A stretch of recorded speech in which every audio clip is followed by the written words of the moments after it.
ಈ ಮೊದಲು ಎಂದೂ ನಾವು ಇಂಥ ಕಾರ್ಯಕ್ರಮ ನೋಡಿಲ್ರಿ. ಇದೇ ಫಸ್ಟ್ ನಮ್ಮ ಲೈಫ್ನಲ್ಲೇ ನಾವು ನೋಡಿರ್ತಕ್ಕಂಥದ್ದು ಇದೇ ಫಸ್ಟ್. ಆದರೆ ಇದರಂಥ ಫಂಕ್ಷನ್ಗಳು ಇನ್ನೂ ಆದ್ರೆ ನಮಗಿನ್ನೂ ಉತ್ತಮ ಅಂತ ನನ್ನ ಅಭಿಪ್ರಾಯ.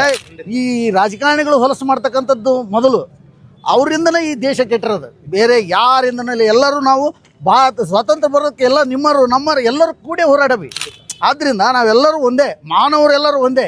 ನಮ್ಮ ಮನೆಯಲ್ಲಿ ನಮ್ಮ ಧರ್ಮಗಳನ್ನು ಬೆಳೆಸೋಣ, ನಮ್ಮ ಮೊದಲು ಧರ್ಮದಲ್ಲಿ ಸಂಸ್ಕಾರವನ್ನು ಬೆಳೆಸೋಣ ಅಂತ ನನ್ನ ಒಂದು ಚಿಕ್ಕ ಅಭಿಪ್ರಾಯ. ಇವರು ನಮ್ಮ ರೈತ ಸಂಘದಾಗ ಜಿಲ್ಲಾ ಸಂಚಾಲಕರು, ಇವರು ನಮ್ಮ ತಾಲೂಕು ಅಧ್ಯಕ್ಷ. ನಾವು ರೈತರ ಬಗ್ಗೆ ನಾನು ಸಾಮಾನ್ಯವಾಗಿ ಎಲ್ಲ ಭಾಷಣಗಳಲ್ಲಿ ನಾವು ಹೇಳೋದಂತ ಹೇಳಿದರೆ, ಗಡಿಯನ್ನು ಕಾಯೋದು ಸೈನಿಕರಾದರೆ ದೇಶವನ್ನು ಕಾಯೋದು ರೈತರು.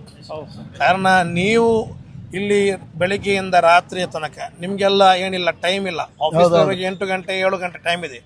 ನೀವು 24x7 ನೀವು ದುಡಿಯೋದ್ರಿಂದ, ನೀವು ಕಷ್ಟಪಡೋದ್ರಿಂದ, ನಿಮ್ಮ ಬೆವರ ಹನಿಗಳಿಂದ ಈ ದೇಶವನ್ನು ಕಟ್ಟಿದ್ದೇವೆ. ನಿಜ ರೀ.